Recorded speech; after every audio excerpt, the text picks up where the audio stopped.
Assalamualaikum warahmatullahi wabarakatuh.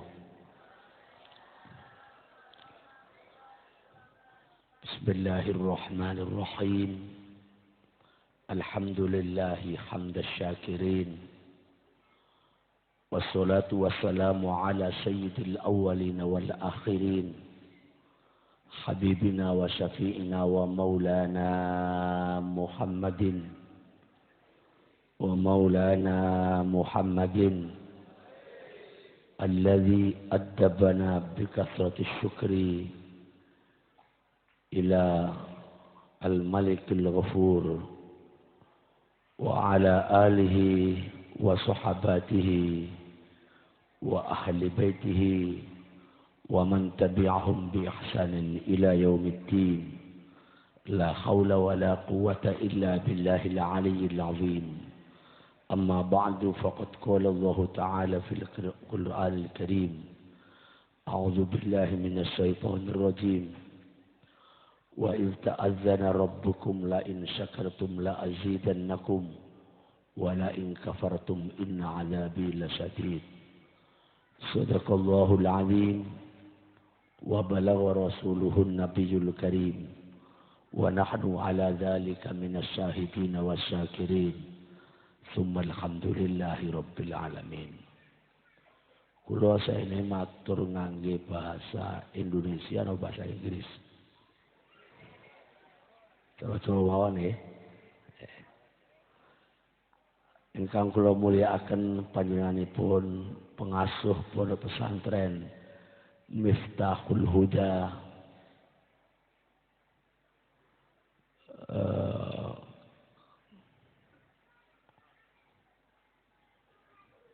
Peron Limbangan Kendal ingkang sampun karoyo meksa kula kapure suwan iki kula teng dalan mikir ya iki apa enek wong iki kampung kok mlebune kaya ngene iki lho. Benteng yo akeh wong lah mikir kok jin apa wong iki. Alhamdulillah pondok ini ngeten iki, hakikate pondok. Lah pondok kaya teng kota-kota kaya pondok kula, pondok kedaluwarsa iki. Sing kaya pondok ini ngeten iki, ini pondok beneran iki. Saya bisa menikmati betul datang di pondok yang hakiki setelah lama saya tidak berada di pondok pesantren desa-desa kaya ngoten iki. Tapi justru pesantren desa sing asli tenanan.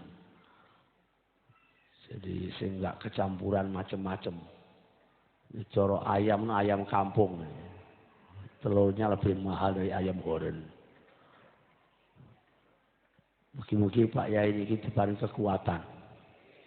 Lahir batin, kesabaran, kula wentah putra-putri panjenengan sedaya dados tiang-tiang ingkang sholih, tiang-tiang ingkang sholihah, ingkang saged migunani dumateng negara, agama dan bangsa di masa yang akan datang. Amin ya rabbal alamin. Para pejabat sipil maupun TNI, Polri yang hadir, saya tidak bisa sebutkan satu persatu namanya. Wali santri dan anak-anakku yang baru saja imtihan dari madrasah tsanawiyah dan madrasah dan SMK. Hadirin dan hadirat ingkang sedaya insyaallah dipun cintai dening Allah Subhanahu wa taala. Imtihan kados ngenten iki mboten enten dalile teng Al-Qur'an. Jadi dalil sing nyebutnya langsung soal imtihan ngeten iki mboten. Niki adalah budaya para kiai. Para kiai ingkang berjuang demikian berat gawe pondok niku masyaallah Pak, mboten gampang. Jenan gawe anak. Gaya pondok niku Masya Allah. Kalau mimpin sekolah negeri, sekolah niku gampang. Bangun wis dibangunnya kali pemerintah. Biaya dicekapi kali pemerintah. Nggih Pak nggih. Malah pemerintah itu biayai sekolah calon-calon camat teng Jawa Barat itu. Niku setahun itu biayanya hampir 100 miliar. Setahun, satu sekolahan untuk calon camat. Satu sekolahan, satu tahun niku 100 sekian miliar. Udah ngomong kali Pak Menteri, Pak Nuh itu. Ini pemerintah ini nggak adil sebenarnya. Dong, guys, sekolah camat saya biayanya 100 miliar. Tapi sumbangan yang pondok pesantren serai belas. Sumbangannya cilik. Ngono ae kudu disyarat nih. Mau macam-macam syaratnya. Usah syaratnya nono dipotong kadang-kadang. Potongannya sing mana tahan. Sedih. Saya ngomong sama Menteri Agama ini kan teman-teman saya semua itu. Di Indonesia ini Pak, yang namanya madrasah. Itu kalau madrasah sanawiyah swasta, kayak swasta, madrasah kiai ini enggak ada. Berapa juta anak-anak yang pengangguran. Pemerintah itu hanya kira-kira 30%. Yang 70% adalah madrasah-madrasah swasta. Seperti madrasah sanawiyah Miftahul Huda ini. Pondok pesantren enggak ada. Pemerintah sampai hari ini tidak mampu bikin pondok pesantren. Sampai hari ini. Terus tunjukkan ke saya mana pondok pesantren negeri. Enggak ada. Memang enggak ada. Di Jakarta itu akan bikin pondok pesantren. Namanya pondok pesantren karya pembangunan. Dibiayai 100 miliar itu dulu Pak. Waktu zaman Sa'ad Sadikin.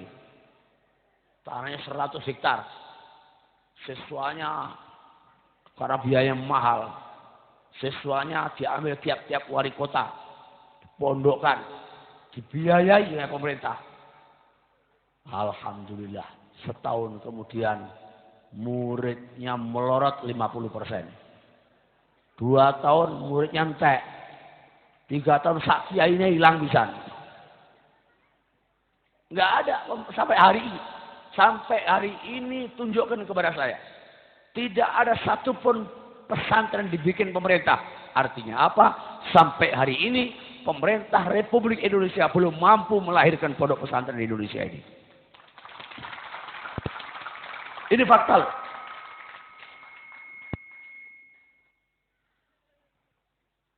Dan ternyata Pak, akhir-akhir ini menyedihkan. Dulu waktu zaman Soeharto jadi presiden, kiai itu Masya Allah. Makanya saya waktu masih kecil, kulon ini jadi tahu jadian kiai. Panitia halal bihalal santri Banyuwangi sing mondok teng Kediri Jombang. Waktu itu Golkar masih jaya. Bukan partai Golkar ya Golkar. Karena kiai banyak diancamin saya sindir itu waktu pidato. Turun ditangkap saya. Tangkap di kantor polisi saya. Waktu itu saya berdoa, ya Allah mudah-mudahan suatu saat saya akan bisa ke Jakarta dan tak lawan semuanya. Nampaknya mazlum itu doanya mustajab. Saya kemudian ditakdirkan bikin pondok di Jakarta tahun 85. Tahun 93 Soeharto punya masalah sama Gus Dur. Karena Gus Dur dianggap bikin pernyataan Soeharto bodoh. Ngamuk Soeharto. Ngamuk. Akhirnya terus dia pokoknya berusaha untuk macam-macam sama Gus Dur. Hampir terjadi pertentangan fisik. Kemudian kita semuanya tokoh-tokoh NU Pak Yusuf Hasim meminta kepada saya supaya saya jadi mediasi itu. Supaya tidak terjadi perkelahian antar TNI sama TNU. Saya datang ke Pak Prabowo. Pak Prabowo bilang nggak mungkin. Saya datang ke Prabowo, bilang Prabowo nggak mungkin, Mbak Tutut nggak mungkin. Marah betul Pak Harto. Karena sudah puncaknya nggak mungkin secara fisik, saya lari ke Mekah, lari ke tempatnya yang bikin Soeharto. Safari ke Mekah saya mujahadah di sana. Di sana ketemu wali. Kok tahu wali? Dia tahu saya, tahu maksud saya. Tengah malam itu tengah saya wiritan, saya menangis tiba-tiba dia bilang, saya suruh mendengarkan cerita dia. Namanya Muhammad dari Basrah dia bilang. Suruh mendengarkan cerita dia, ternyata dia bilang ceritanya itu tentang diri saya. Dan terakhir dia bilang, sebenarnya Anda tahu kunci menyelesaikan persoalan ini, tapi Anda tidak tahu bagaimana cara untuk menggunakan kunci itu. Saya tanya, apa itu kuncinya? Dia bilang, surah Yasin. Caranya begini. Kau baca. Nanti Allah akan buka hatinya. Betul Pak, saya baca malam, 2 malam, 3 malam. Malam ketiga Soeharto telepon. Dia pengen datang ke Asidikiyah. Pengen islah sama Gus Dur di Asidikiyah. Itu ceritanya makanya Soeharto datang ke pesantren Asidikiyah. Dan yang anehnya apa? Ketika Soeharto mau datang ke Asidikiyah, kepala rumah tangganya itu bingung. Sambutannya apa ini? Sambutan yang akan dibidatokan presiden ini apa? Akhirnya mereka minta saya datang ke istana sana. Untuk apa? Dimintai tolong. Untuk mengisi sambutannya Soeharto. Saya bilang alhamdulillah, berarti Soeharto jadi corong saya ini. Saya ini punya otak begini tak tuangkan dalam sambutan itu yang pidato Soeharto. Jadi Soeharto menjadi speaker saya. Berhasil tujuan saya untuk menundukkan dia ini. Betul Pak. Di situ Soeharto bilang, tapi sebenarnya itu pikiran saya itu. Tapi yang pidato Pak Harto. Kata Soeharto yang pikiran saya itu. Dia bilang di Indonesia ini krisis yang paling berat, krisis moral. Dan satu-satunya lembaga pendidikan yang mampu untuk memperbaiki akhlak dan moral anak bangsa hanyalah pondok pesantren di Indonesia ini. Itu saya bilang ya hanu aja sebenarnya itu. Karena saya pengen supaya ini keluar dari mulut Soeharto, tak bikin seperti itu. Lah kok diingin lah Pak, kira-kira 3 bulan yang lalu. Niku dunia sedang memikir tentang Indonesia. Mengapa? Indonesia ini Masya Allah, gelarnya itu sekarang di tingkat dunia luar biasa. Juara korupsi tingkat dunia. Belum lama ini dinyatakan sebagai juara negara wisata seks. Negara pelacur di dunia Pak. Akhirnya LSM dari Amerika, dari Jerman, dari Belanda mereka datang ke Indonesia. Apa yang salah di Indonesia ini? Mereka berikan penelitian. Di Indonesia ini. Saya nggak akan ngaji. Kalau ngaji itu sudah kiai lah yang ngaji. Saya tak nyerangi bongcong ini kiai. Ya. Jadi sampai rapat ruang itu. Rapat tahu kurungu lah. Ini kurang-kurungan di sana. Ya. Dan rodok heran. Rodok gumun. Jadi. Apa akhirnya? Dia teliti itu. Sebulan datang ke Indonesia. Datang ke Indonesia. Terakhirnya kumpul di Jakarta. Baru sebulan yang lalu. Apa statement mereka? Dia mengatakan, satu di antara fondasi yang rapuh di Indonesia inilah sistem pendidikan. Makanya wajar kemarin pendidikan di Indonesia ini ujian aja Pak. Kalang kabut ujian itu lah. Babak belur. Long arek SMP ujian jaga polisi gila. Model apa gila. Lawang kiai ketemu polisi hilang pikirannya. SMP di Joko polisi malah bisa jawab kan. Gitu. Lah kok arek ujian Joko polisi gila. Ketemu mestinya yang di Joko polisi itu di kantor-kantor yang korupsi gitu loh. Itu yang di Joko polisi. Oh jarak SMP.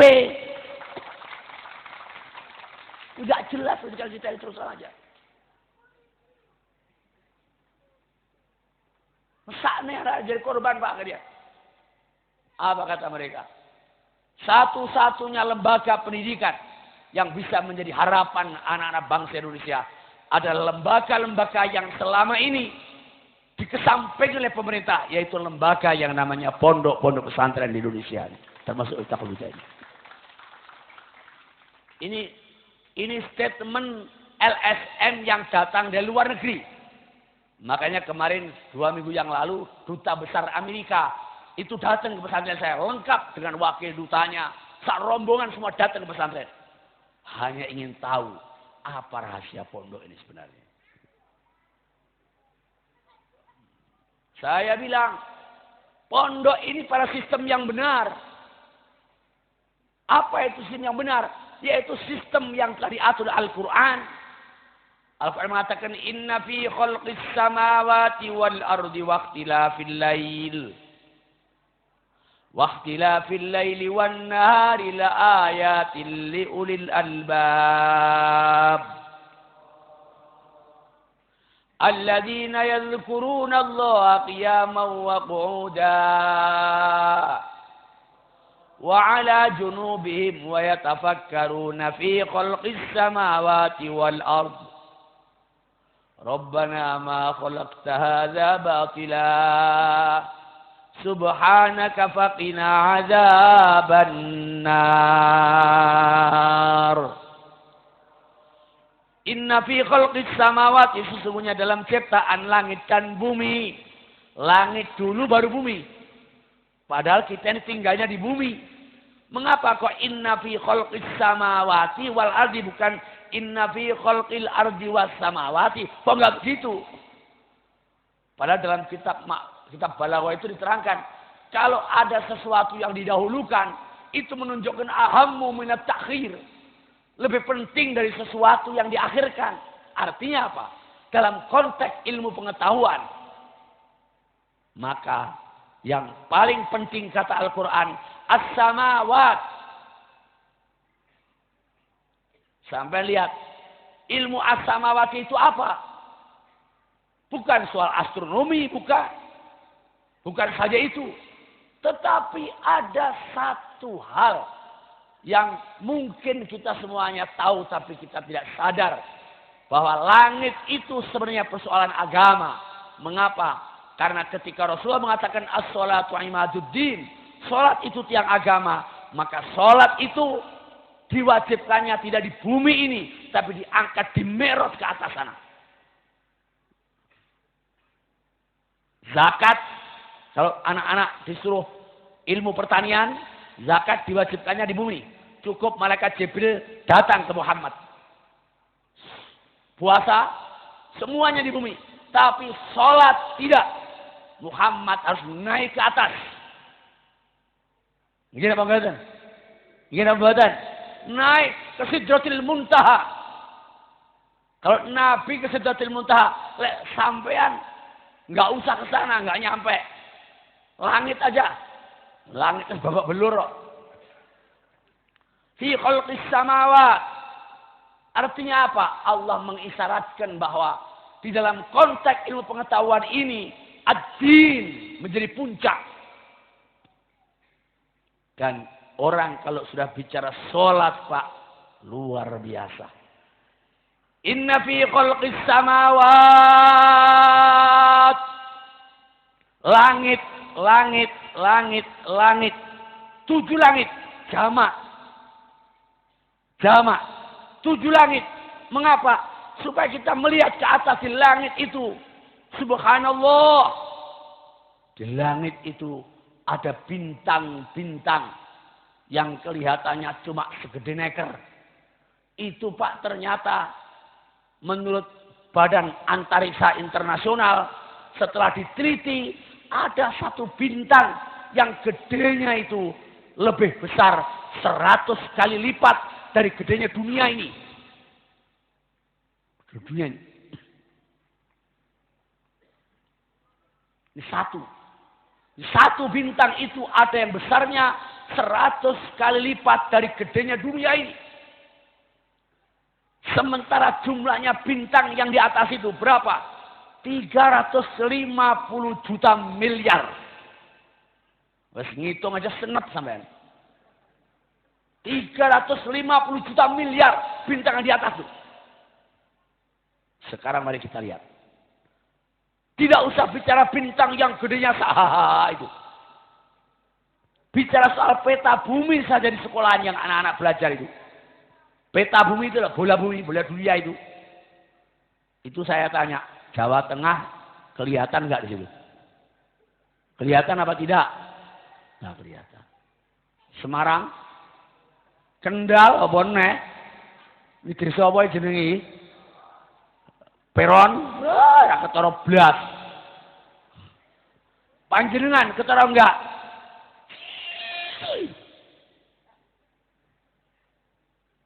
Mulane setiap sholat kita diingatkan, Allahu Akbar, Allahu Akbar. Yang akbar itu hanya Allah.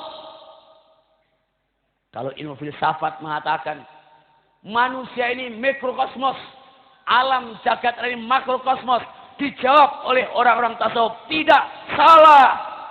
Yang mikrokosmos ini alam jagat raya ini, yang makrokosmos ini manusia. Mengapa? Manusia itu bisa menembus alam jagat raya. Contohnya baginda Nabi besar Muhammad sallallahu alaihi wasallam. Padahal Nabi 15 abad yang lalu menyatakan as-salatu mi'rajul mu'minin.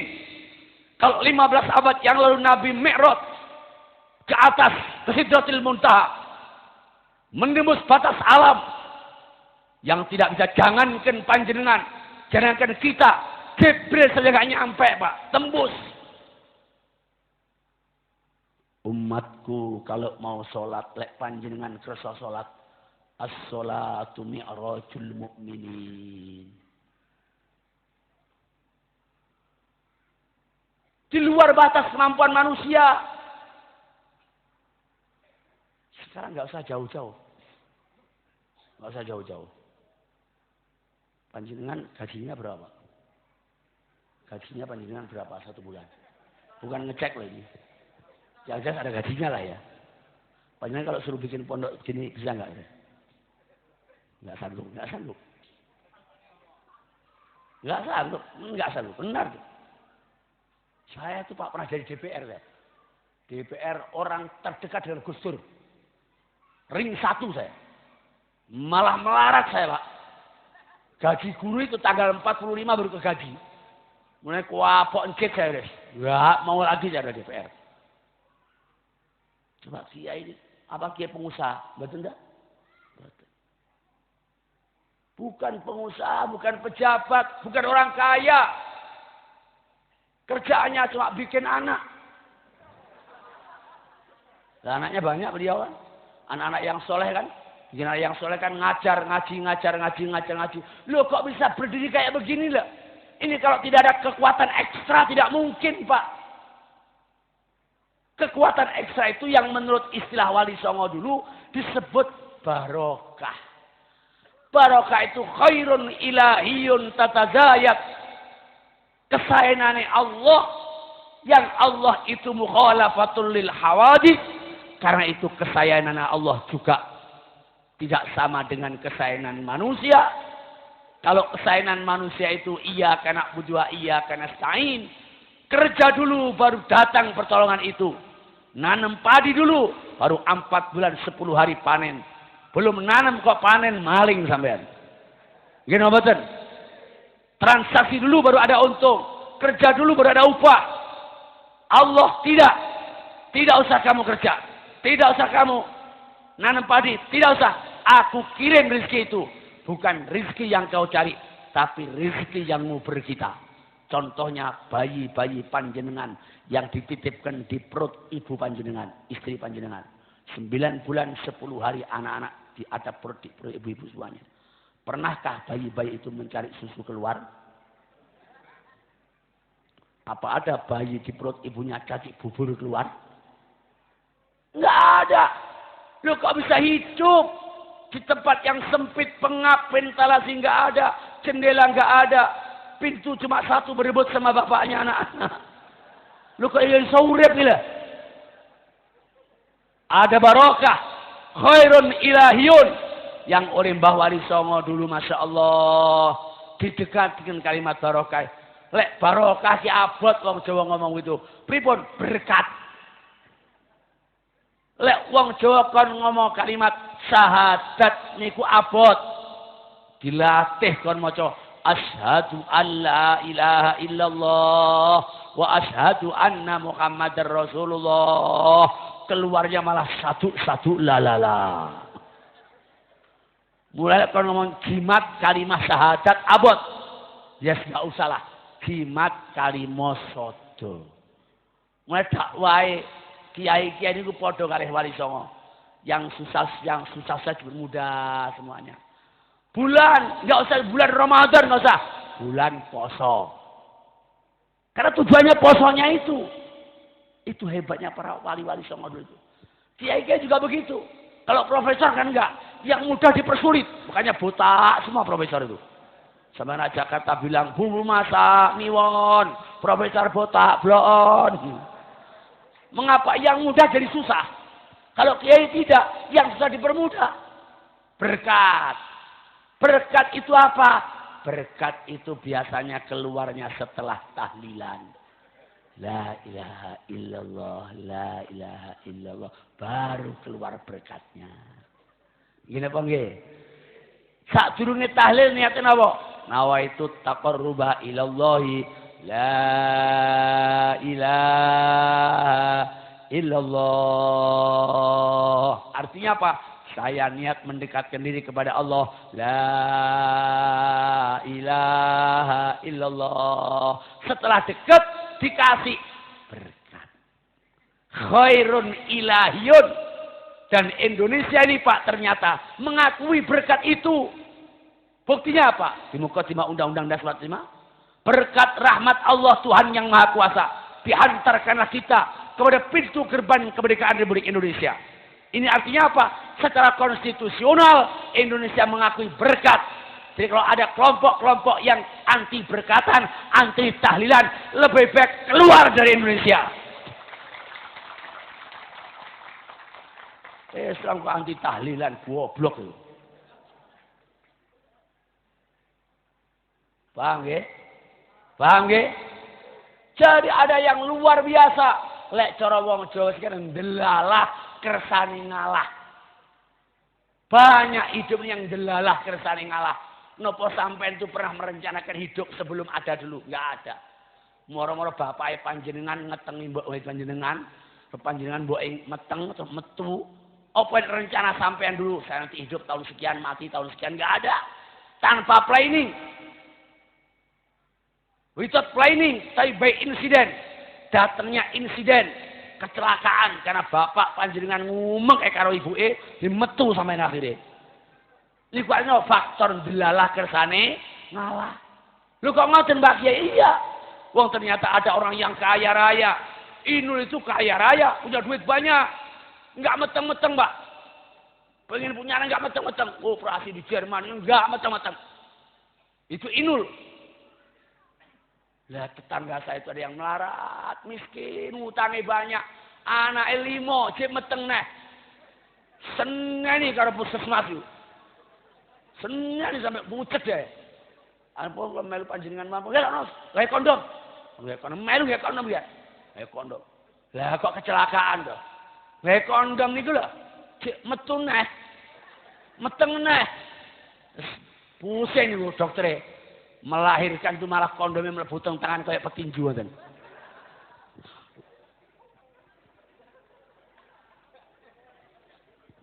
Niku atase faktor delalah kersane Allah. Kehidupan ini faktor delalah kersane Allah. Oleh karena maka Al-Quran mengatakan sistem pendidikan yang benar itu adalah alladzina yazkuruna Allah qiyama. Kendor. Alladzina yadhkuruna Allah qiyaman wa qu'uda wa 'ala junubihim. Orang-orang yang menjadi pilihan Allah itu, amin. Orang-orang yang soleh dan solehah itu, kalau bahasa kerennya, manusia-manusia yang berkarakter itu. Kata Al-Quran, bukan manusia yang matematikanya pinter, ilmu ekonominya bagus, saja tidak. Tapi sebelum matematikanya bagus, otaknya cerdas, imannya dulu mantap. Sehingga kalau dia jadi pejabat, iso hitung-hitungan, tidak gampang nyolong duit negara.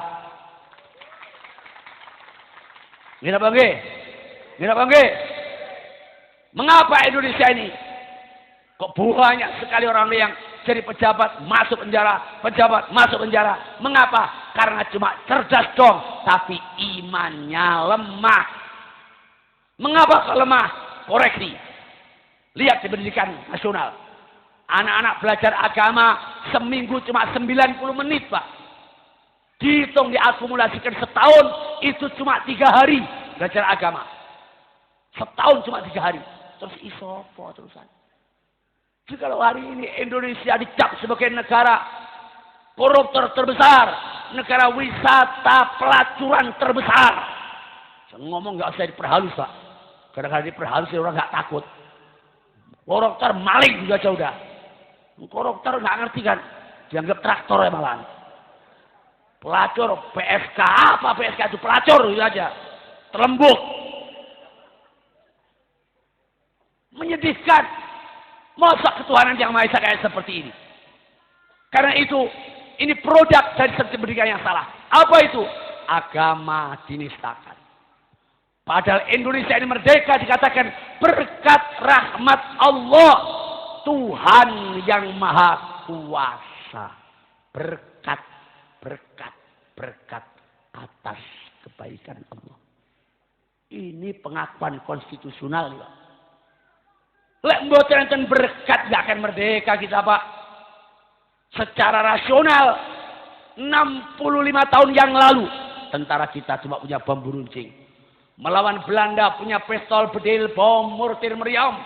Kita cuma ada satu meriam belina. Nggak bisa nembak malah ditembakin melulu. Mengapa merdeka? Tidak hanya sekedar diplomatik, tidak hanya sekedar senjata, tapi di balik itu ada faktor delalah, dan itu berkat rahmat Allah. Karena itu maka kiai-kiai dulu dengan bijak, pendidikan yang paling utama itu adalah pendidikan iman. Kata Pak Kiai tadi, di sini awalnya salaf. Ditoto salafnya, anak iso ngaji, anak iso maca Quran, malah anak sing ngapal Quran, alfiyah apal, imriti apal, tahajud biasa, poso. Baru kemudian dianggap sempurna, sudah mulai jalan running well, berdiri pendidikan formal. Kelengkapan saja pendidikan formal. Sekarang enggak, Pak. Banyak pondok-pondok daden-daden. Memberikan pondok, bikin sekolah sanawiyah, bikin SMK. Tujuannya apa? Bukan mendidik anak ahli agama, tapi untuk mencari proposal. Itu persoalannya. Kalau dulu waktu Nabi ada masjid diror, sekarang juga ada pesantren diror. Yaitu pesantren yang lahir bukan semata-mata ingin mendidik anak-anak yang solid dan solihah, tapi untuk kepentingan dunia dari orang yang mendirikan itu. Maka hati-hati. Kalau mau mondokin anak, lihat nasabnya kemana pondok ini. Kalau beliau jelas dari Tegalrejo jelas. Terus saya jelas dari Lirboyo. Ini jelas dari mana? Ada jelas, nasabnya jelas. Ilmunya bisa dicurut, Pak. Nasabnya kemana ilmunya ini? Bisa dipertanggungjawabkan. Jadi sekali lagi, Al-Quran mendikatakan, alladzina yadhkuruna Allah qiyaman wa qu'udan wa 'ala junubihim. Yang pertama pendidikan iman dan akidah. Kalau iman dan akidah sudah kokoh, baru yatafakkarun. Cerdaskan otaknya. Baru Rabbana ma khalaqta hadza batila. Teknologinya. Mengapa? Karena kita hidup di negara yang seperti ini. Makanya kata Sayyidina Ali, la tukrihu auladakum. Jangan kau paksakan anakmu seperti kau. Mbah Yai dulu sekolah di pesantren salah. Tapi zamannya sekarang tidak seperti itu. Ya, pesantren salaf jangan dihilangkan. Karena Indonesia tetap perlu ulama. Kalau tidak pesantren salaf susah cari ulama, Pak. Salaf jalan terus. Seperti di sini salaf jalan terus. Tapi ada pendidikan formal. Untuk apa? Menampung pendidikan kiai tadi. Anak-anak yang di luar, yang tidak mungkin sekolah di Jakarta, sekolah di Semarang. Cerdaskan di sini. Cerdaskan otaknya, teknologinya. Mengapa? Ternyata Al-Quran itu luar biasa. Ada judul surat namanya Al-Hadid. Itu sumber teknologi, Pak. Saya kemarin terkaget-kaget melihat pengumuman bahwa Iran telah melaunching pesawat tempur termodern di dunia yang tidak bisa dideteksi oleh Amerika. Ketika ditanya profesornya itu, kok Anda bisa pesawat tempur yang canggih seperti ini tidak bisa diterima negara barat. Mengapa? Mereka bilang mereka sumbernya dari setan, kami sumbernya dari Al-Quran. Itu persoalannya. Setahun yang lalu saya berkunjung Pak ke Israel dalam misi Peace Forward, perdamaian untuk dunia, digagas oleh tiga tokoh agama Abraham dari Amerika, tokoh Yahudi, tokoh Kristen, tokoh Islam dari Amerika. Mengapa Barat sekarang sedang galau, sedang takut akan terjadi perang dunia ketiga, dan kalau itu terjadi perang nuklir, penduduk dunia mungkin tinggal sepertiga Pak. Maka mereka datang atas keputusan Kongres. Mereka mengatakan satu-satunya yang direkomendasi untuk berdialog dengan mereka Indonesia. Mengapa? The biggest Muslim, negara terbesar di dunia adalah Indonesia. Termasuk yang nggak sholat, Indonesia Islam yang penting. Datang ke sini. Akhirnya SBY menunjuk dari Nahdlatul Ulama, Muhammadiyah, Persis, Keuskupan Agung, Yahudi tidak ada di sini. Saya mewakili dunia pondok pesantren. Diskusi kita mulai Jakarta dengan pesawat charter ke Dubai, Dubai ke Yordan, Yordan ke Yerusalem, Yerusalem ke Tel Aviv, ketemu dengan Presiden Israel, Shimon Peres. Karena Slamet Effendi Yusuf bilang kepada Shimon Peres, ini the friendship of Gus Dur. Dia ternyata begitu emosional sama Gus Dur, dekat sekali sama Gus Dur. Dia merasakan bahwa saya dulu gak pernah kenal Tuhan. Yang mengenalkan saya terhadap Tuhan itu Gus Dur. Mungkin kalau tidak karena usaha dia, saya sampai sekarang tidak kenal Tuhan, kata dia. Maka dia belak-belakan dia cerita. Apa kata dia? Terus terang saja, kedatangan tuan-tuan ini luar biasa bagi kami. Hari ini kami dan Israel dalam ketakutan yang teramat sangat. Mengapa? Anda tahu Iran. Iran itu sekarang sudah bisa menciptakan nuklir yang kalau untuk menghancurkan kami cukup dikenop dari Iran. Meluncur ke Israel, hancur itu Israel. Maka sulit rasanya Amerika akan lawan Iran. Dia punya pesawat selam kata dia. Waktu itu belum launching yang tempur ini. Pesawat selam yang tenggelam di lautan Iran, 1 jam kemudian tumbuh di lautan Amerika. Dan kemudian memuntahkan ratusan rudal nuklir Pak. Itu yang mereka takut sekarang ini. Dan itu kata dia Al-Quran sumbernya. Maka itu Yahudi punya kepentingan. Ada 3 doktrin orang Yahudi terhadap umat di dunia. Kalau Anda pengen melumpuhkan Islam, jangan kau perangi dengan senjata. Semakin kokoh dia. Dengan apa? Jauhkan Islam dari Al-Quran. Mengapa? Al-Quran sumber segalanya. Benar kata Al-Quran. Hudal linnasi wa bayyinatin minal huda wal furqan. Sumber dari segala sumber ilmu pengetahuan itu Al-Quran. Ilmu apa yang tidak ada? Makanya Pak, judul-judul Al-Quran itu bukan masalah ibadah, tidak. Al-Baqarah, lembu betina, sapi cewek. Hati-hati, apalagi sapi sama cewek berbahaya itu. Sampai kalau milih calon DPR, jangan yang tukang makan daging sapi dan tukang ngekepin cewek. Berbahaya. Al-Baqarah, Al-Quran yang bilang bukan saya. Al-Fatihah, the key, kunci untuk menyelesaikan persoalan. Mengapa? Hidup ini problem, hidup ini masalah. Karena itu benar kalau umat Islam setiap tahun memperingati Maulid baginda junjungan kita Nabi besar Muhammad. Mengapa? Di kelahiran itu ada rahasia kehidupan. Setiap manusia yang aneh pasti menangis. Nggak ada bayi lahir tertawa terbahak-bahak, procot, ya. Nggak ada bayi lahir procot, haha, nggak ada. Itu artinya apa? Hidup ini masalah, problem. Wa nabluukum bisyarri wal khair. Key for the all problem adalah Al-Fatihah. Ada yang bilang Nabi kan tidak pernah bikin maulid. Siapa bilang? Kalau ada orang bilang Nabi tidak pernah bikin maulid, itu nggak pernah ngaji dia Pak. Lihat kitab Bukhari. Nabi ditanya oleh para sahabat, ya Rasulullah, lima tasumu yaumal itsnain?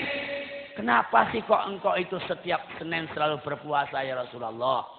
Nabi menjawab, li'anna fihi wulidtu, karena pada hari Senin itu saya dilahirkan. Pantas saya bersyukur kepada Allah dengan berpuasa. Bikin maulid Nabi Pak. Kalau ada sekarang orang bilang, Nabi tidak pernah bikin maulid. Maulid bid'ah, masuk neraka. Yang pertama, jelas dia nggak pernah ngaji. Yang kedua, jangan-jangan dia itu antek-antek Yahudi yang berkembang di Indonesia ini untuk menghancurkan Islam di Indonesia. Mengapa? Ada alasan saya Pak. Nggak main-main saya ini. Alasannya apa? Yang pertama, historial, sejarah. Perang salib itu gagal total. Gara-gara apa? Peringatan maulid.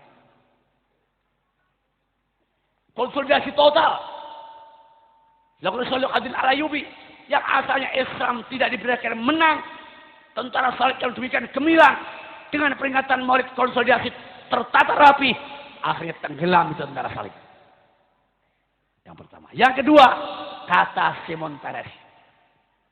Salah satu doktrin daripada Yahudi adalah jadikan make for the all meeting in Islam only for ceremonial. Jadikan setiap pertemuan dalam Islam itu hanya sekedar seremoni saja. Jangan ada pesan-pesan jihad.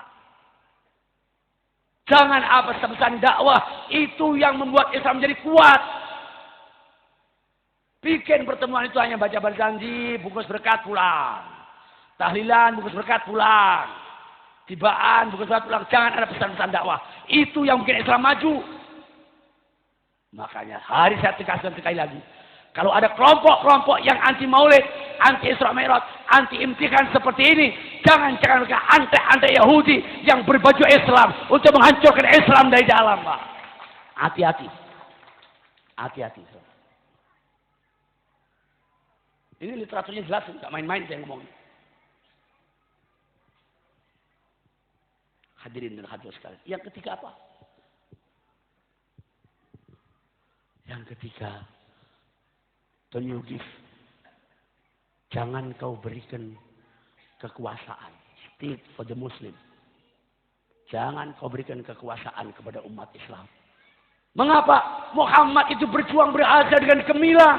Setelah beliau membuat kekuasaan Muslim. Pemerintahan Muslim di Al-Madinah. Sekarang ada kelompok namanya RCTI. Rombongan celana tinggi.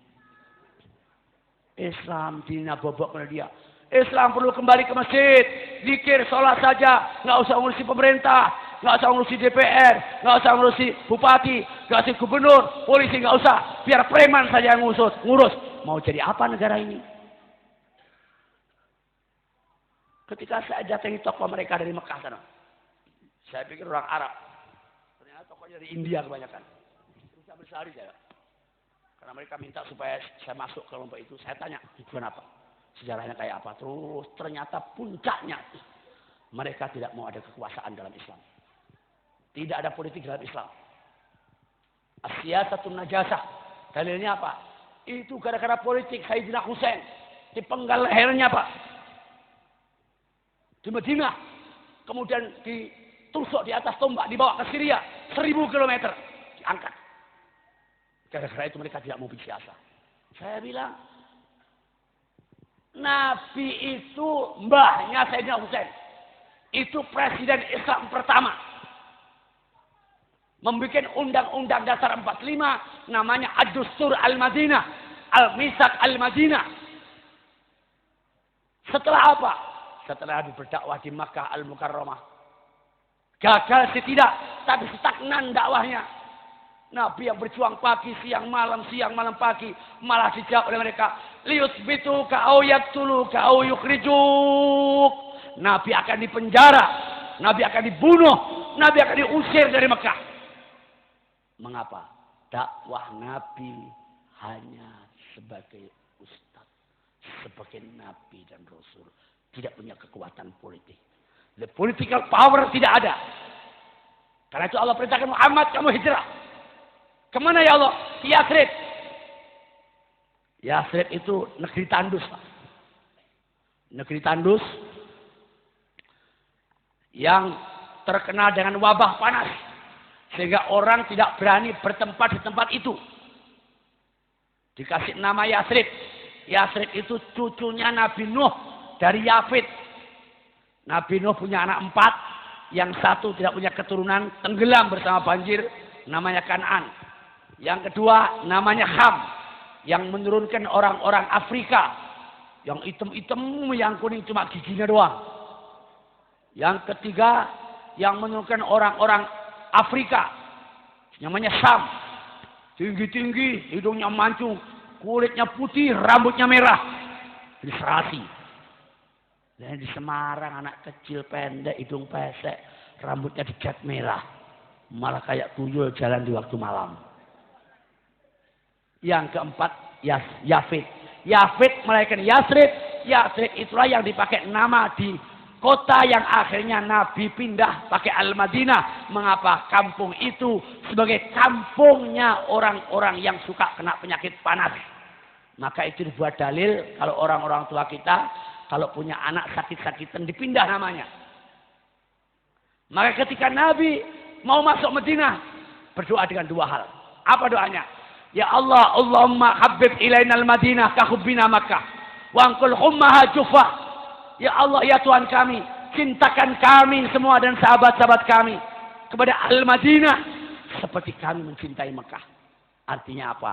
Politik jalan Islam dibangun oleh Nabi sebagai presiden pertama dengan 2 landasan. Yang pertama, landasan mencintai. Orang kalau mencintai tidak pernah bertanya, apa yang saya dapat menjadi kau kekasihku. Tapi kalau orang mencintai, pasti akan selalu bertanya, apa yang aku dapat berikan kepada kau kekasihku. Mengapa? Love is everything. Cinta adalah segalanya. Karena itu, calon-calon anggota DPRD akan datang. Calon bupati, calon camat, calon lurah. Tolong kalau mau masuk ke wilayah politik, tanyakan dulu Anda cinta kepada Semarang apa tidak? Cinta kepada Kendal apa tidak? Cinta kepada Indonesia atau tidak? Kalau tidak, tidak usah. Mengapa? Kalau kau tidak cinta kepada Indonesia, jadi DPR, malah korupsi, masuk patahanan nanti Pak. Ini sederhana saja tadi. Habib ilainal Madinah, kahubbina Makkah. Yang kedua, cintai Madinah seperti kami mencintai Makkah. Artinya apa? Jadikan negeri yang ahli ibadah. Inna awwala baiti wudi'a lin-nasi lalladzi bi Makkah. Kendor. Inna awwala baiti wudi'a lin-nasi lalladzi bi Makkah. Kepaksa.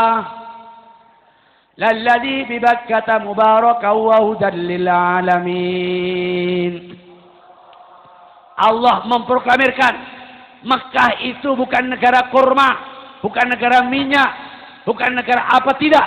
Tapi Allah proklamirkan Mekah itu pertama kali rumah Allah dibangun. Inna awwala baiti wudi'a lin-nas itu bi Makkah. Yang orang sekarang mengatakan Makkah. Mengapa? Orang Arab juga punya kelemahan Pak soal mengeluarkan makhrajnya huruf. Kalau orang Jawa mau bilang syahadat berat, jimat kalimah soto. Mau bilang al-alamin, berat mesti al-alamin. Itu orang Jawa. Tapi orang Arab juga punya kelemahan. Kelemahannya apa? Mereka kalau bilang bak, nggak bisa mantap seperti baknya orang Kendal. Lidahnya emang nggak seperti itu. Kalau orang Kendal membaca bak, Masya Allah, tebelnya bukan main. Tabat yada abi lahabi wa tab. Mbak yu keng budi keng Bandung teng Bogor bolak balik babak belur batuk iku. Maka itu qulibatil ba umiman listiqali inda lisanil arabiyyin, digantilah ba menjadi mim, asalnya Bakah menjadi Makkah. Menjadi Makkah. Mengapa? Orang Arab bilang ba itu terlalu berat. Cintai negeri Islam Mekah artinya apa? Kau bangun negeri ini, bangunlah jiwanya, bangunlah badannya. Gini bang, Jiwanya dulu apa badannya dulu? Jiwanya dulu. Jangan rumah sakit dibangun. Gedung-gedung pencak lagi dibangun. Sementara agama nonsen. Nanti jadi negara rampok Indonesia ini, Pak. Ini yang perlu koreksi barangkali. Alladzina yadhkuruna Allah qiyaman wa qu'udan wa 'ala junubihim wa yatafakkaruna fi khalqis samawati wal ard. Rabbana ma khalaqta hadza batila subhanaka faqina 'adzabannar. Maka kiai-kiai dulu bikin pendidikan namanya pondok. Pondok itu juga bahasa Arab. Asalnya funduk. Orang Sunda mau bilang fa itu berat. Mesti fa. Pastabiqul khairat orang Sunda. Maka funduk dari pondok. Artinya apa? Rumah nginep. Penginapan. Di panjangnya Quran anaknya. Di sini nginep. Mengapa? Miniru ashabus sufa. Sahabat-sahabat Nabi yang pertama kali ingin belajar Al-Quran untuk tabligh di tengah masyarakat, dakwah di tengah masyarakat, itu belajarnya tidak mulai jam 8 sampai jam 12, tidak. Nginep 24 jam di rukhbah, di emperan rumah Nabi. Makanya kalau panjenengan ke Madinah, itu ada emper rumah Nabi. Di sana kata Imam Syafi'i, kalau Anda pengen jadi orang ahli tahajud, kalau ziarah ke tempat itu, tahajud di tempat itu. Nanti kena sawabnya ashabus sufah dulu nanti. Mengapa tahajud? Karena Al-Quran mengatakan, alladzina yadhkuruna Allah, pertama kali zikir kepada iman yang dibangun dulu. Kulo nate iki, pengalaman. Ketika saya mulai wajibkan tahajud pada santri-santri saya. Tiba-tiba anak noakanya setengah mati. Kalau saya cari malam itu tidak ada dia. Akhirnya diberitahu ternyata ngumpet di lemari. Di lemari ngumpet. Terus saya bilang, biarin aja. Nanti kan kena batunya dia. Suatu saat karena dibiarin, ngejak temennya 2 orang. Bodoh-bodoh anaknya tentara. Ngajak apa? Ngajak untuk ngumpet di lemari. Lah satu lemari sempit, anak 3 semaput. Semaput lah kok saya akan dipengadilankan sama orang tuanya itu. Ini bedanya bikin pondok di Jakarta sama di Kendal. Di Jakarta itu setannya gede-gede, Pak. Kiai masa dipengadilankan. Akan dituntut, Pak. Saya sowan ke kiai-kiai. Ternyata banyak kiai juga persoalan seperti itu. Saya sowan ke Yaman saya. Mengapa datangnya Islam Indonesia dari Yaman, bukan dari Saudi? Saya sowan di sana. Ketemu seorang Sayyidu Akbaril Habaib di sana. Kata beliau, sampean ini yang kurang anak-anak diajak zikir kepada Allah. Sebelum semua aktivitas, zikir dulu, kuatkan imannya dengan zikir. Baru setelah itu, alhamdulillah sampai sekarang. Alhamdulillah. Dengan zikir ada keberkahan yang luar biasa. Yang kalau kemudian anak-anak itu nanti lahir, tidak hanya sekedar manusia yang angkat, ilmunya yang angkat, tapi diangkat derajatnya dengan Allah Subhanahu. Bahkan kalau anak-anak ini nanti keluar dari sini, tidak hanya sekedar untuk dirinya, tapi untuk membentengi Islam Ahlus Sunnah wal Jamaah yang akhir-akhir ini banyak diserang oleh Islam Ahlul Fitnah wal Jamaah. Sekarang ini, Pak, beduk yang sudah mengalir seperti biasa, dimusyrik-musyrikkan, Pak. Beduk musyrik, ziarah kubur musyrik, maulid, serak-serik, semuanya musyrik. Subhanallah. Di sisi yang lain, muncul aliran lain yang katanya Islam. Tapi rukun imannya berbeda dengan Islam. Nabinya bukan Nabi Muhammad. Kitabnya bukan Al-Quran. Malah di Brebes itu, perbatasan Cirebon, itu ada Islam namanya Islam Jasun. Islam Jawa Sunda. Nabinya namanya Tukimin. Tukimin kok jadi nabi loh. Diketupi yang perkara. Lah wong kiai Tukimin ora pakai pantes. Kok nabi Tukimin? Ingkang badhe medhar sabda nggih punika panjenenganipun Hadratul Mukarram As-Syekh Kiai Tukimin. Wih ora pantes. Maaf lah yang namanya Tukimin, maaf lah ya. Lah kok Nabi Tukimin itu ketemu pirang perkara. Kalau Nabi Muhammad selawatnya enak. Ya Habibi ya Muhammad, ya Arusal Khafiqaini, ya Muayyad ya Mumajjad, ya Imam al-Qiblataini. Saya Tukimin terus dia jajal. Masa ya Habibi ya Tukimin. Lah isu ngetok ni naimin. Allah. Maka Imam Muhammad bin Idris Asy-Syafi'i sampun berpesan, wa fi usulid dini dzal wajhum tana idz fihi taswibun li arbabil bidah. Perbedaan dalam Islam itu dibuka selebar-lebarnya, tapi dalam soal rukun iman. Kalau rukun iman harus sama, tidak ada perbedaan. Kalau ngaku Islam kok rukun imannya berbeda, faqadir tadda minal Islam. Dan itu pelajaran adanya bukan di sanawiyah negeri, tapi di pondok-pondok pesantren. Mulanya Al-Quran mendikaakan. Dalam kondisi seperti ini perlu benteng. Siapa itu bentengnya? Ya anak-anak yang saya lulus ini. Jadi panjangnya Quran anak tang pondok nih Pak. Berbeda mengenai panjangnya Quran di luar. Mengapa? Di sini niat utamanya untuk membentengi Islam Ahlus Sunnah wal Jamaah. Amin. Ya Rabbal. Lek niate kaya ngoten Pak, luar biasa. Allah ngendikaaken wonten ing Al-Qur'an. Faddalallahu al-mujahidina bi amwalihim wa anfusihim 'alal qa'idina darajah. Wa kullu wa'adallahu al-husna darajatin minhu wa maghfiratan wa rahmah. Wa kana Allahu ghafurar rahima.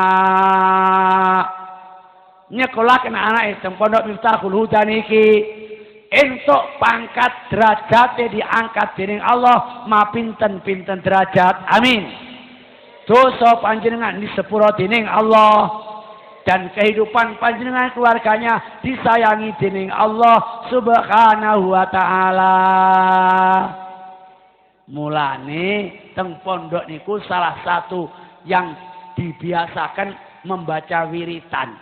Dan wiritan niku yang afdhalul zikri la ilaha illallah Muhammadur Rasulullah. Ngendikane Nabi wonten ing kitab Irsyadul Ibad, la ilaha illallah Muhammadur Rasulullah itu disusun 24 huruf. Artinya lek umatku maca kalimat ini sepisan saja sehari semalam 24 jam dosanya diampunkan oleh Allah Subhanahu wa taala. Amin ya rabbal. Malah Said Abdullah bin Ali Al-Khattab ngendikaaken sapa wonge sing percaya dumateng Allah. Amin. Sapa wonge percaya dumateng Nabi Muhammad. Lek mereka mewiridkan la ilaha illallah Muhammadur Rasulullah 24 kali sehari semalam. Podo kali huruf la ilaha illallah Muhammadur Rasulullah, Allah akan berikan 3 hadiah besar. Apa itu? Yang pertama, wafat husnul khotimah. Panjenengan pengen obatan? Pengen obatan? Yang kedua, gesang panjenengan tenang. Tidak gampang kacau. Tidak gampang bimbang. Tidak gampang kena godaan setan. Apalagi sekarang di Indonesia setan ngamuk. Sehingga suami bunuh istri. Istri bunuh suami. Ibu bunuh anak. Sekarang ini. Mengapa setan di Indonesia sedang ngamuk? Karena setannya berjepakani sama orang Indonesia. Ada rawon-rawon setan.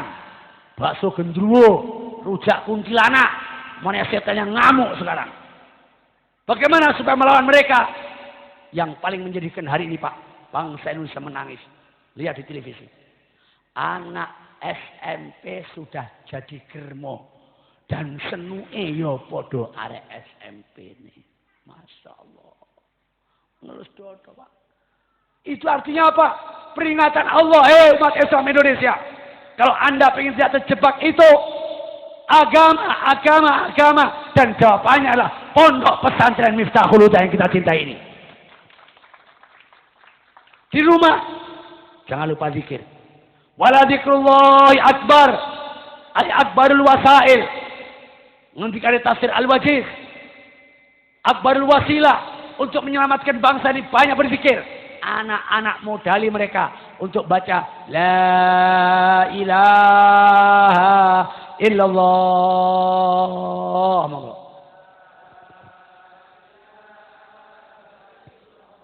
Muhammadur Rasulullah. Ini kulak diwiritakan sehari semalam 24 kali. Panjenengan imannya mantap sampai akhir hayat. Amin. Husnul khotimah. Jiwa panjenengan diberikan tenang, bahagia dan damai. Amin. Rizki panjenengan diparingi barokah dening Allah.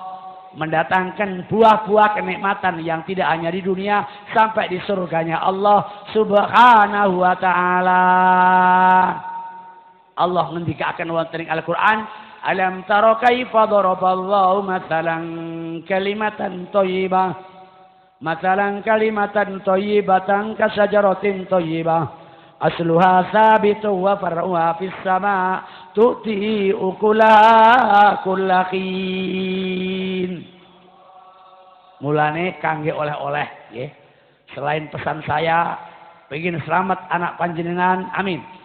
Selamat negara kita, imannya dimantapkan dan lembaga pendidikan bagi Islam yang sanggup membangun iman yang baik dengan berikan modal 24 jam seperti waktu Rasulullah adalah anak-anak yang ada di pondok pesantren. Untuk orang tuanya bagaimana mempunyai zikir, diparingi zikir anak-anak bendino ken moco la ilaha illallah Muhammadur Rasulullah 24 kali. Niku dijamin dening Allah. Nah, mulai kalau ijazah supaya enten oleh-oleh nggih. Kalau ijazah sebab lek pakai ijazah setiap panjenengan ngamalaken niki guru kula sing ijazahi kula, gurune malih terus sampai Rasulullah setiap panjenengan maca niki badhe ijazah semua ndongaaken dumateng kita panjenengan sedaya. Sanggup maca niki? Setiap hari 24 kali nggih. Mungkin kula ijazahkan, saya ijazahkan, panjenengan jawab saya terima nggih. Diikuti bersama-sama. Nanti kalau saya bilang saya ijazahkan, panjenengan jawab saya terima. Bismillahirrahmanirrahim.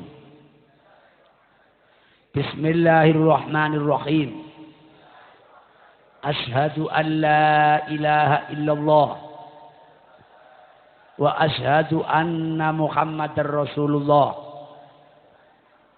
Kulo azam, kulo niat miritakan al-wirdul kamil, kalimat thayyibah la ilaha illallah Muhammadur Rasulullah setiap sehari semalam 24 kali.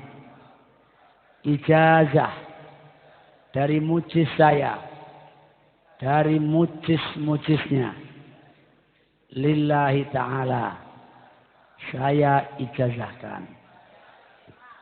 Allahumma taqabbal ijazatina hadhihi waj'al wasilatan liquwati wa salamati dinina wa barakati ma a'tallahu ilaina minal umuri dunyawiyah wal ukhrawiyah. Allahumma jal hadzal ma'ad ma'adan mubarakah ma'adan nafi'ah lintishari ad-da'wah al-islamiyah ala tariqati ahli sunnati wal jamaah khasatan fi baldatina Indonesia hadza ya Allah wa amatan fi anha'i buldanil muslimin fil alam bi syafaati sayyidil awwalin wal akhirin wa barakati kalimatika thayyibah la ilaha illallah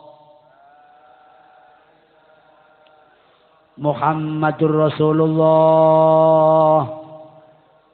Kanthi kalimat menika ya Allah, mugi-mugi putra-putri ingkang dipun didik teng pondok pesantren niki ingkang sakniki imtihan dados tiyang-tiyang ingkang saleh, salihah, dados ulama al-amilin, al-mujahidin, benteng-benteng Islam Ahlussunnah wal Jamaah. Putra-putri ingkang tasih mondok diparingi terus istiqomah sehingga mereka mendapatkan ilmu ingkang bermanfaat. Mbah Kiai mugi-mugi diparingi panjang umur, barokah, sehat lahir lan batin, sedaya pembantu-pembantu beliau, ibu nyai dan putra-putri beliau, dijadikan kekuatan iman dan barokah ilmunya, sehingga pondok ini terus akan menjadi besar, berkembang di mana-mana, dan terus akan membentengi Islam Ahlussunnah wal Jamaah di Jawa Tengah khususnya dan di Indonesia pada umumnya. Rabbana atina fid dunya hasanah wa fil akhirati hasanah wa qina azabannar. Wa sallallahu ala sayyidina Muhammad walhamdulillahi rabbil alamin. Hadirin hadirat ingkang kula mulyakaken, saya ingin bicara panjang sebenarnya. Karena ya sekali lagi saya menikmati tempat ini seperti saya waktu mondok dulu yang sudah selama ini agak hilang dari perasaan saya. Saya senang sekali, tetapi saya janji sama Menteri Perumahan Rakyat besok jam 6:30 harus datang di Jakarta jam 6, jam 6:30 terus mulai pembicaraan penting, terus kita ada acara di Malang, di Kediri. Jadi saya mohon maaf kalau saya tidak bisa mengikuti panjang karena akhirnya kan harus naik kereta api saya. Boleh pergi asal saya naik kereta api supaya jam 5:30 sudah sampai Jakarta. Nah, ini kula nyuwun dungane mugi-mugi perjalanan saya selamat dan saya akan pamit dulu izin Mbah Yai, tidak usah makan, saya tadi sudah makan. Kalau perlu berkatnya saja. Kalau perlu, kalau enggak juga enggak apa-apa. Dan insya Allah atas hubungan saya ini ketepatan orang P3. Saya ketua pelaksana Majelis Syariah DPP P3. Ketuanya Mbah Mun, saya wakil beliau. Dan saya diberi kepercayaan beberapa menteri-menteri itu untuk mencari pondok-pondok yang kira-kira insya Allah Pak Yai dalam waktu dekat nanti insya Allah akan ada rumah pondok untuk santri senilai sekitar 2 sampai dengan 3 miliar lah dari Menteri Perumahan Rakyat itu pondok ini. Ini sebagai sumbangan P3, pemerintah lewat P3. Makanya jangan lupa dengan P3. Bukan kampanye loh ya. Nah, nanti itu Kiai apa namanya. Dan dari Menteri Agama nanti akan saya laporin kepada Menteri Agama supaya karena ini potensi luar biasa ini. Saya kerjaannya keliling-keliling di kampung-kampung ya pondok-pondok karena selama ini pondok pesantren kurang perhatian. Jadi kita yang harus memberitahukan kepada mereka ternyata pondok ini luar biasa. Demikianlah saya mohon maaf atas segala kekurangan. Terima kasih atas segala perhatian. Insya Allah kesempatan lain saya akan lebih lama lagi di tempat ini. Amin. Mohon maaf dan terima kasih. Selamat berpisah. Sampai jumpa pada episode berikutnya. Wallahul muwaffiq ila aqwamit thoriq. Wassalamualaikum warahmatullahi wabarakatuh.